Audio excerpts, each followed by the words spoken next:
Hello viewers, how जियो बूजी यार। ये हमारा आज का नया चाइनीज वर्ड है जिसका मतलब है लॉन्ग टाइम नो सी, बहुत समय से नहीं देखा। मेरी आवाज भी आप सब लोगों के लिए नहीं होगी। आप सब सोच रहे होंगे कि फुजुशी शुभी के चैनल पर आए हैं या कहीं और। तो मैं आप सबका कंफ्यूजन दूर करती हूँ और आपको बता देती हूँ कि आप फुजुशी शुभी के चैनल पर ही आए हैं। आप लोग सोच रहे होंगे कि आज का एक्सप्लेनर कौन है। तो मैं उनकी लिटिल सिस हूँ और मैं आज एक्सप्लेन इसलिए कर रही हूँ क्योंकि दी बहुत मायूस हो रही है, क्योंकि एक तो उनकी तबीयत खराब है, ऊपर से आप लोग उन्हें सपोर्ट भी नहीं कर रहे हैं, प्यार भी नहीं दे रहे हैं। एक्चुअली उन्हें थ्रोट इन्फेक्शन हुआ है, फिर भी वह आप लोगों के लिए रेगुलर वीडियोस अपलोड कर रही है ताकि आप लोगों को कोई भी दिक्कत ना आए, आप लोग कंटिन्यू आपकी स्टोरी को सुन सके। आप लोगों ने नोटिस भी किया होगा उनकी पिछली कुछ वीडियोस में उनकी आवाज चेंज थी, पर आप लोग उन्हें वह रिस्पॉन्स नहीं दे रहे जैसा आप लोग पहले दे रहे थे। एक आप व्यूअर्स का प्यार ही और सपोर्ट ही तो है जो यूट्यूबर्स को ताकत होती है। अगर उन्हें वही सही नहीं मिलेगा तो आप ही बताइए वो क्या करेंगी। तो प्लीज आप सबसे रिक्वेस्ट है कि आप मेरी दी को पहले जैसा, अरे नहीं, उससे भी ज्यादा सपोर्ट कीजिए। जो व्यूअर्स वीडियो तो देखते हैं लेकिन अभी तक चैनल को सब्सक्राइब नहीं किया, तो उनसे मेरा अनुरोध है, please give viewers blessing to her by subscribing to her channel, please please please. दी को थ्रोट इन्फेक्शन है और वो मायूस भी है, इसलिए आज का वीडियो मैं एक्सप्लेन करूंगी। तो पिछले पार्ट में हमने देखा था वांगजी इन लोहे की तलाश में निकल पड़ता है। अब आगे वांगजी इन लोहे के संकेत को पाकर उस दिशा में जाने लगता है। धीरे धीरे वह चेंग कबीले में पहुंच जाता है। वहां पहुंचकर वह उस टुकड़े को बाहर निकालता है तथा दिशा का अनुमान लगाता है। संकेत मिलने पर वह चलने लगता है। तब वह एक टूटी हुई इमारत के नजदीक पहुंच जाता है। जब वह अंदर प्रवेश करता है तो उसे वहां किसी के होने का एहसास होता है। वह अपनी बेचैन को निकाल लेता है तथा इधर उधर देखने लगता है। तभी उसे एक तीर का हमला होता है। वांगजी जल्दी से नीचे झुक जाता है। अब वह उसी दिशा में अपनी बेचैन भेजता है जहाँ से तीर आया था, लेकिन हमलावर वहां नहीं होता। तभी एक नकाबपोश व्यक्ति लेंचा पर पीछे से हमला करता है, लेकिन वांगजी फुर्ती से उसका हमला रोक लेता है। अब कुछ और नकाबपोश वहां आ जाते हैं। वांगजी सबसे एक साथ लड़ने लगता है। उनमें से एक नकाबपोश व्यक्ति वांगजी से इन लोहे का पाउच छीनने लगता है। वांगजी चारों तरफ से घिर जाता है। तभी वहां दो कल्टीवेटर आते हैं और वांगजी के साथ उन नकाबपोश व्यक्तियों से लड़ने लगते हैं। अब सभी नकाबपोश वहां से भागने लगते हैं। एक नकाबपोश को सफेद कपड़ों वाला कल्टीवेटर पकड़ लेता है तथा दूसरा उसे रस्सी से बांध देता है।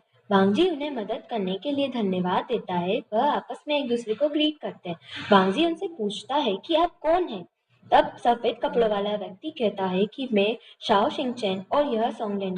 तब वांगजी उन्हें वो करके कहता है, मैं लेन कबीले में लेन वांगजी हूँ। किसान एक दूसरे को देखते हैं और कहते हैं कि आपके बारे में हमने बहुत सुना है और आप आज देख भी लिया कि जो सुना है वह सही है। आपसे मिलकर बहुत अच्छा लगा। वांगजी भी उन्हें सम्मान देकर कहता है कि आप यहाँ क्या कर रहे हैं। तब शाओ शिंगचैन मुस्कुराकर बोलता है, हम किसान हैं, लेकिन हम किसी कबीले से नहीं जुड़े हैं, इसलिए जगह जगह घूमकर लोगों को हो रही समस्याओं का समाधान करते हैं। यहाँ भी हम गांव के लोगों के बताए अनुसार किसी का पीछा करते हुए आए हैं। वांगजी नोट करता है। तब सोंगलेन कहता है, आपके यहाँ आने की क्या वजह है। तब वांगजी उन्हें यिन लोहे के बारे में बताता है। दोनों आश्चर्यचकित रह जाते हैं। तब वांगजी विंग लेंगटी और बाओ शरेन का नाम लेता है। बाओ शरेन का नाम सुनकर शाओ शिंगचैन के चेहरे पर चमक आ जाती है। वह पूछता है, कहाँ है वह, क्या मैं उनसे मिल सकता हूँ। तब वांगजी हैरान हो जाता है। तब शाओ शिंगचैन बताता है कि मैं उनका शिष्य हूँ, लेकिन जब से उन्होंने एकांतवास लिया है मैंने उन्हें नहीं देखा। तब वांगजी उन्हें पूरी कहानी बताता है। तो शाओ शिंगचैन चौंक कर बोलता है कि क्या विंग कॉन्गसे सोरेन और वी चौंगसे का बेटा है। वांगजी नोट करता है। तब वह उसे उन्हें बाओ शरेन और विंग से मिलाने की कहता है। तब वह उसकी मदद करने को कहते हैं। तब वांगजी पूछता है कि क्या आप जानते हैं कि यिन लोहे का दूसरा टुकड़ा कहाँ है। वह दोनों नामे सर हिला देते हैं और कहते हैं, लेकिन हम उसे मिलकर ढूंढ लेंगे। तीनों मिलकर यिन लोहे के टुकड़े को ढूंढने लगते हैं। बहुत कोशिश के बाद उन्हें वह यिन लोहा मिल जाता है। अब वांगजी दोनों के साथ तीसरे टुकड़े की तलाश में निकल जाता है। तब वह आगे बढ़ते हैं तो वह एक गुफा में पहुंच जाते हैं। वह संकेत के अनुसार तीसरे टुकड़े को ढूंढने लगते हैं। तभी उन पर वहां गुफा में रहने वाला एक ड्रैगन हमला करता है। तीनों मिलकर उसका सामना करने लगते हैं, लेकिन वह ड्रैगन बहुत शक्तिशाली होता है। तब तीनों मिलकर एक योजना बनाते हैं। सबसे पहले सॉन्गलैंड उस ड्रैगन के मुंह को रस्सी से बांध देता है, जिससे वह आग उगलना बंद कर देता है। शाओ सिंचेन उस ड्रैगन की पूंछ को काट देता है तथा वांगजी उस ड्रैगन के पेट को किलिंग स्टिंग से काट देता है। तीनों के प्रयासों से ड्रैगन मर जाता है तथा उसके शरीर से यिन लोहे का तीसरा टुकड़ा प्राप्त हो जाता है। अब वह चौथे टुकड़े की तलाश में किसान पहुंचते हैं। क्योंकि उन्हें इन लोहे टुकड़े का संकेत वहां से मिल रहा था, वह धीरे धीरे किसान क्लेन के एक पुराने मंदिर में पहुंचते हैं, जहां एक नाचती हुई महिला की मूर्ति स्थापित थी। लोगों का कहना है कि इस मूर्ति का निर्माण स्वयं प्रकृति ने किया है। वांगजी इन लोहा निकाल कर चौथे टुकड़े की दिशा मालूम करता है। तब उन्हें पता चलता है कि चौथा टुकड़ा उस मूर्ति का ही दिल है। वह उसे निकालने ही वाले होते हैं, तभी उन पर हमला हो जाता है। किसान के वेन कबीले के सैनिक उन्हें चारों तरफ से घेर लेते हैं। उन सैनिकों के बीच में से वेन चाओ सामने आता है, जिसके साथ वेन जूलियो भी होता है।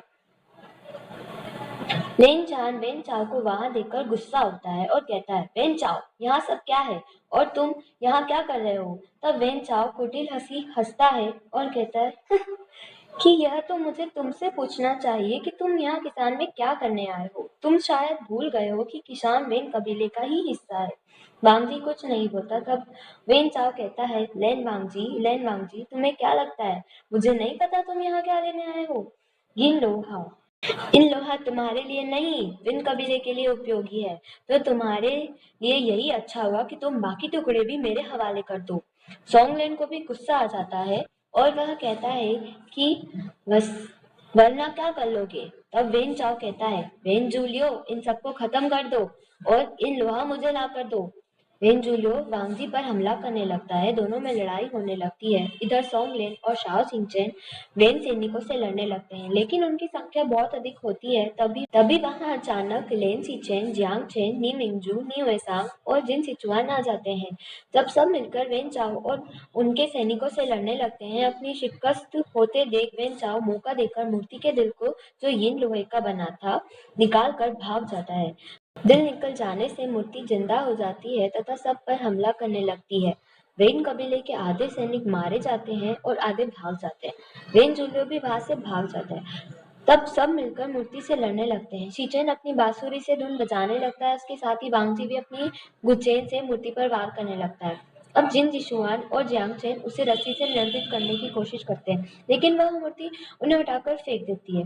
निमिंगजू भी अपने बक्शिया से उसे तोड़ने की कोशिश करते हैं, पर सबकी कोशिशें नाकाम जाती है। तब वहां वेंग किंग और वेन निंग आते हैं और उन्हें बताते हैं कि इतने समय में यिन लोहे के असर से इस मूर्ति में नकारात्मक ऊर्जा का प्रभाव बढ़ गया है और इसे ऐसे नहीं रोका जा सकता। तभी वांगजी को कुछ याद आता है और एक तालिस्मान को अपनी स्पिरिचुअल एनर्जी से एक्टिवेट करता है। फिर वह उस पर अपने खून की कुछ बूंद डाल देता है, फिर एक मंत्र को बोलकर उस मूर्ति पर लगा देता है। इतनी मशक्कत के बाद वह मूर्ति शांत हो जाती है। शिचेन पूछता है, वांगजी, यह तुमने कैसे किया? तब वांगजी कहता है, यह मैं आपको बाद में बताऊंगा, पहले हमें इस मूर्ति का कुछ करना होगा। इस तालिस्मान का असर ज्यादा देर तक नहीं रहेगा। नी मिंगजू कहते हैं कि फिर हम क्या करें? तब वांगजी वही धागा अपनी कलाई पर बांध लेता है, जिससे वह लेन यी से कनेक्ट हो जाता है। वह लेन यी को पूरी बात बताता है। तब लेन यी बाओ शेरेन को भी अपने साथ कनेक्ट कर लेती है। बाओ शेरेन कहती है कि तुम्हारे पास विंग की वह बांसुरी है जो मैंने उसे नकारात्मक ऊर्जा का असर कम करने के लिए दी थी, लेकिन उस बांसुरी को केवल विंग ही बजा सकता है। तब बाओ शेरेन उन्हें कहती है, तुम सब अपनी स्पिरिचुअल एनर्जी से एक चक्र बनाओ तथा वांगजी, मैंने तुम्हें जो तालिस्मान दिए हैं उनमें एक तालिस्मान चक्र को मजबूत बना देगा। कुछ दिनों के लिए तुम इस मूर्ति को उसी मंदिर में कैद कर दो तथा यहाँ चले आओ। वेन कबीले से बाद में निपटा जाएगा। सभी बाओशेरे द्वारा बताए गए तरीके से अपनी एनर्जी में एक चक्र बनाते हैं।